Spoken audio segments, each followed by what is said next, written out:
Hey, welcome to Hopping on Live 365. And today I want to talk to you today about depression.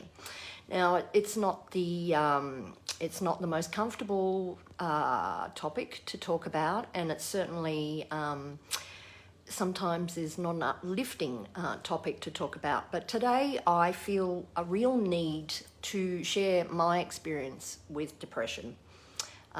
So everything I'm going to express here is my own personal situation, and I feel very called to do that for some reason. The lunar eclipse that happened a couple of days ago has created some really big transformative energy for people. It's brought up lots of things. It's brought up lots of things for me. As you can tell, I'm quite emotional. And normally I probably wouldn't show up online in this state, but my intuition is saying, do it. So I honor and obey my intuition. So anyway, what I want to share is that I'm hoping that in sharing this, talking about my experience being depressed, back in the early 200s, and I had quite a deep case of depression for about 4 or 5 years. And I can truly say that, one of the reasons I was able to navigate that and come through the other side of it was because of my past partner, Gay. She was a definite shining light and a real beacon that made me want to stay on this earth at the end of each day.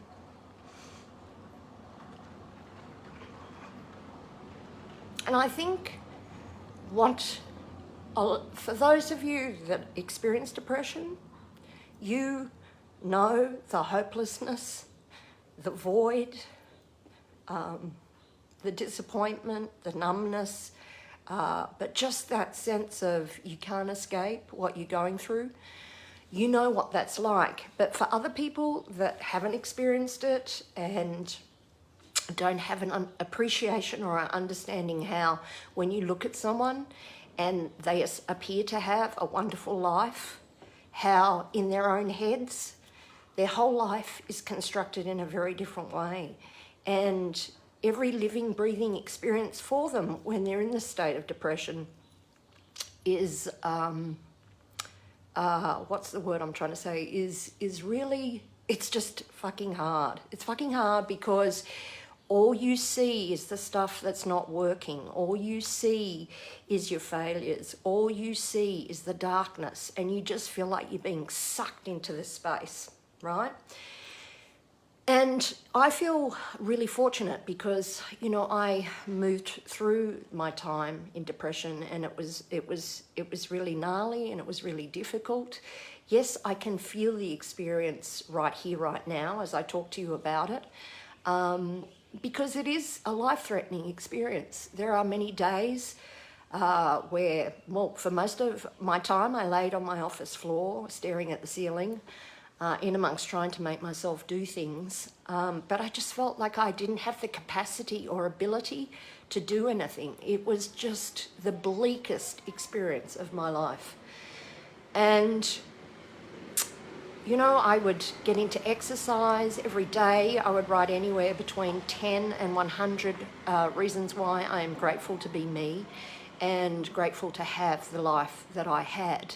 And I was very fortunate because I lived by the sea, and so I would drag my ass down there, I'd run on the beach, and I would go and sit on the rocks, and I would just implore God, Allah, Buddha, whatever, the universe, whatever space and divinity there was, to help me find my way through that time and that space. And I had wonderful, good friends that loved me for who I am and who I was. They loved me unconditionally. I think that's such an important thing when you are with people that are experiencing a state of depression or they're suffering from, manic depression and all this sort of stuff. If you can love them unconditionally, it doesn't mean you have to take on what they have. It's about, being just being in their presence and keeping an open heart and not judging them, you know. It's about holding soft eyes for them and for yourself, because it is difficult being around people that are depressed because you're in ickiness. And it's hard. You know, I was talking with a good friend of mine, Ali, we were talking about being mid-process, and it really is hard being in discomfort. But, you know, we don't know what's going on inside of people's minds. And unfortunately, our minds paint such a vivid picture of our reality. And you can be in a state where you have a lot of good fortune in your life. You have people that love you. You have a partner that loves you. You have prospects for business. But for whatever reason, your internal assessment of yourself, the lack of love that you have for yourself, or the wounding that you have, or whatever it is that's carrying you, you can't see it. You just are so disconnected from your truth. You believe a whole different story of who you are. And that is a really bleak place to be. So I want to share what depression did for me, because I realized towards the end of it, it came to an end for me. I came through it. I navigated my way through it because I saw what the process was. I saw the truth of it. And as soon as I started to see that this, for me, the experience of depression was working for me, it was actually trying to move me from being one type of a person to another. I had just left corporate. I was very defined by my left brain.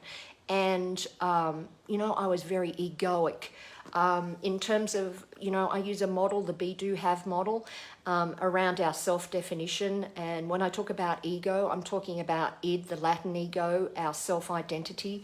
And so when I left corporate, you know, I was defined by the the pay packet that I had, the house that I owned, the car that I drove, the clients that I serviced, how and where I spent my money, what brands I wore, you know, the fact that I went and got my hair dyed and did fancy things to it and paid over $200. All these particular aspects, I was very defined by what I had. That was my having aspect of the be, do, have model. And then I was very heavily defined by my doing. You know, I was a high-powered and successful executive. And I ran businesses and I sold businesses and I ripped $50 million out of businesses and, you know, all this sort of stuff which gave me power and significance, or so I thought. And so depression for me was a dual process. So first of all, it was the mush moment or the cocooning that I had to go through to transform me from the version of me that was a corporate identity into a more softer, loving, heart and intuitive person, because my heart and my soul and my intuition didn't exist when I was in corporate. And I had 30 plus years of that. And plus I came from a family that where feelings were a dirty word, you know. Well, when I say dirty word, I don't mean that, I take that back. But feelings were just something that weren't valued, you know. And I realize now as a child, I was, you know, a finely sensing instrument. You know, we call people those empaths or sensitive people. But I was just, you know, I'm like a lot of people. I was very heartfelt. And I, as a human being, am a finely sensing calibrated instrument, you know. And so when you feel a lot and you're born into a family that doesn't really display or voice or talk about feelings, they don't exist, they're weak, you know, all of that, and then combine that with a very powerful, you know, corporate, you know, kind of brutal corporate environment, that molded me into a very different type of person. And so depression was the mush moment where, you know, me, the caterpillar, crawled into the cocoon and went through a whole process of transmutation. I had to turn to a puddle of goo so that I could rebuild my identity. And I didn't know that that was what was going on at that time. And so when I started to break myself down, when I started to realize the symbols of my success no longer were relevant to me, you know, it was like when you renovate a house. I took off the roof, I took away the walls, and it was fucking breezy and vulnerable and scary because I didn't know who the hell I was anymore. And when you don't know who the hell you are, do you know what? I actually believe that's the X marks the spot on the map. You know, it is, if you don't know who you are, you don't know where you are in life, you know, and trying to navigate anywhere is near impossible. And so, you know, I got to this place where I you know, as I'm part of the way through a major renovation at the time, okay, and I have deconstructed myself to my foundations. And then I realize, and the universe helps me show me, that my foundations are not the right foundations for the person I am rebuilding. So what have I got to do? I've got to blow up those foundations and lay new ones.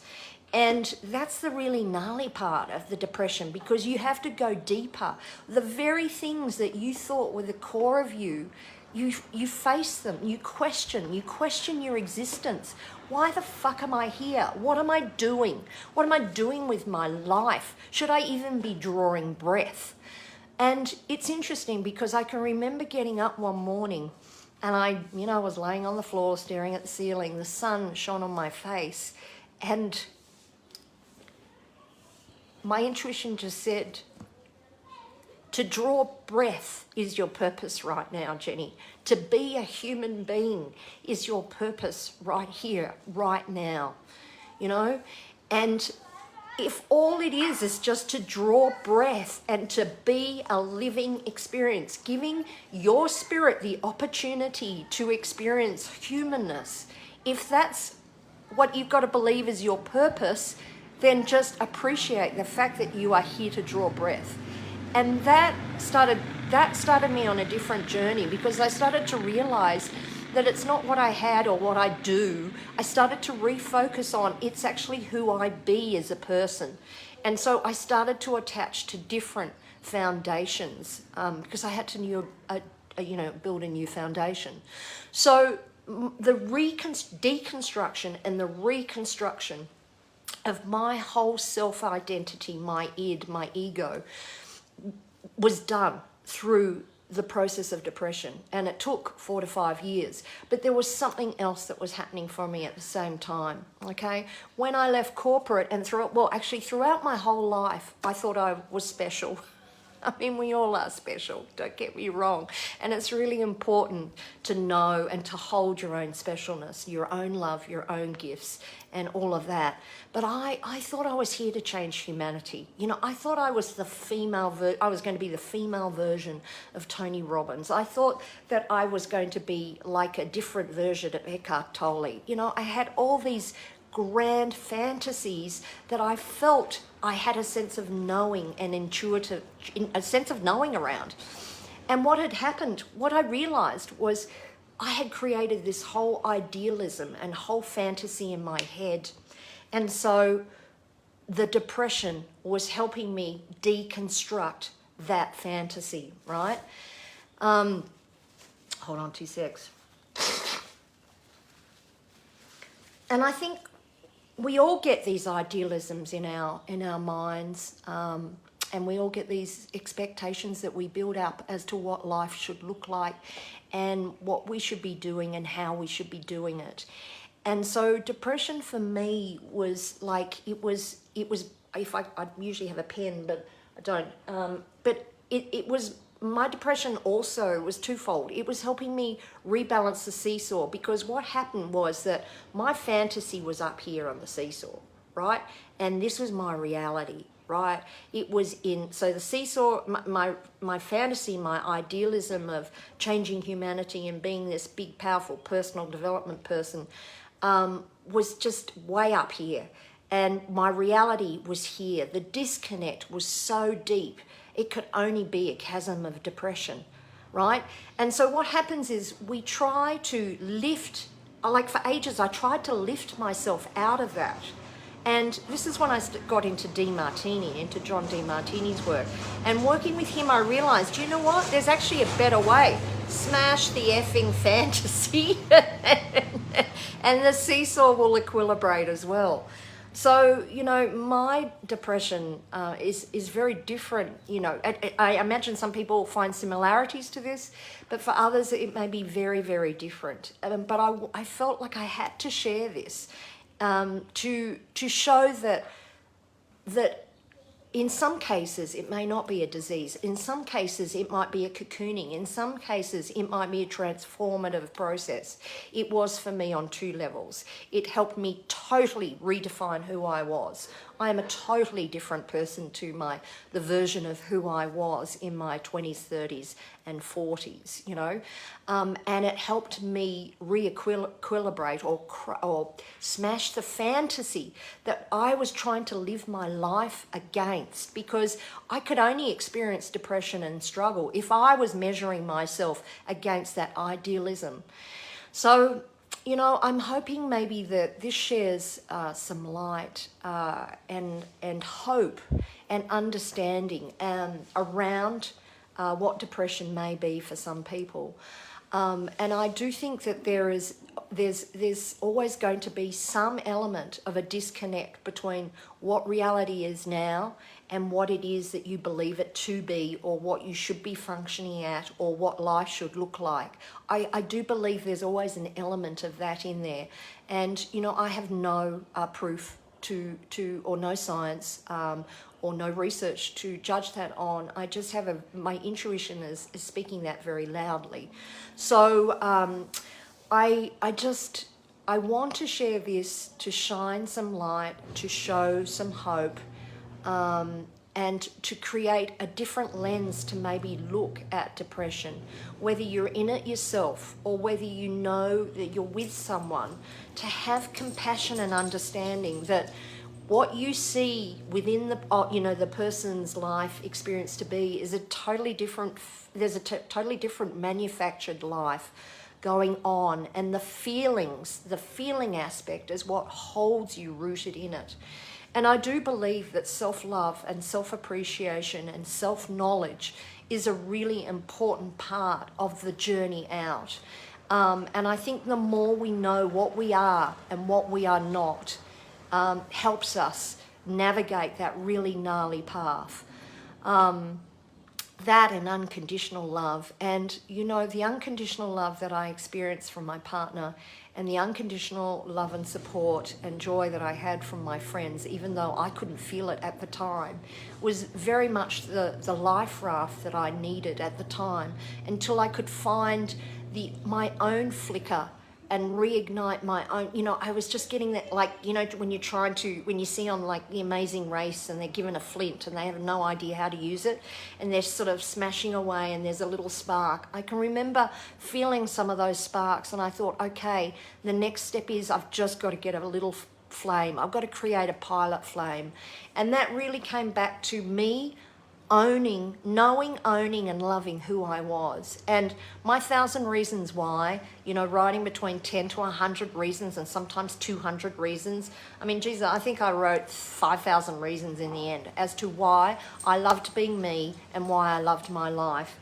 And I had to keep doing that at a mental level and then get into the feeling aspect of that, so then I could re-embody it, because the embodiment I was experiencing at the time was just bleak, ugly, desolate, hopelessness. And, you know, it was about just one step at a time. And I know and remember over at some days I would have to urge myself forward 100 or 1,000 times a day, but I just knew each day was about that minute. And it was about trying to find that spark with that lint, because I knew I had, you know, the flint, not the lint. I probably was feeling like a piece of lint. So yeah, I don't know if this is making sense. I hope that it maybe shines a different light. And thank you for tuning in. Thank you for listening to any of it, all of it. You know, if you have any comments or feelings about it, if you are in a difficult space yourself, please reach out for some help. You know, reach out to what you feel. Like, try and it's really important. Everyone needs different things, you know. And for me, it was around learning to love myself and learning to love and appreciate all that I was and to rebuild myself. If that feels something that's aligned for you, then please reach out to me. I would love to help you. But otherwise, you know, my one, you know, one or two takeaways from this is that maybe look at depression in a different way and ask yourself, what is this doing for you? Maybe there's a process. Maybe you are meant to be being deconstructed. And if you are in a state of deconstruction, then how would you like to reconstruct yourself? You know, how can you live your life differently from this? Because every day, every time that sunrise comes up, it's Mother Nature's sign and symbol that it's a new day and there's new ways. And that light and that love is the hope. Anyway, I'm going to leave it there. Thank you for tuning in, and I wish you all love, and let's just open hearts, soft eyes, and compassion for everyone. We never know what people are going through. You know, sometimes, you know, we get bitchy or judgmental around people, but we don't know what they're going through. We don't know what losses they're experiencing, what woundings they've had, what's going on in their own minds and their own hearts. Maybe their hearts are broken. And, you know, that's a really tough space to go through. So let's just be kind and compassionate and have an open heart for all of those people around us. All right, thanks for tuning in. Lots of love. Bye.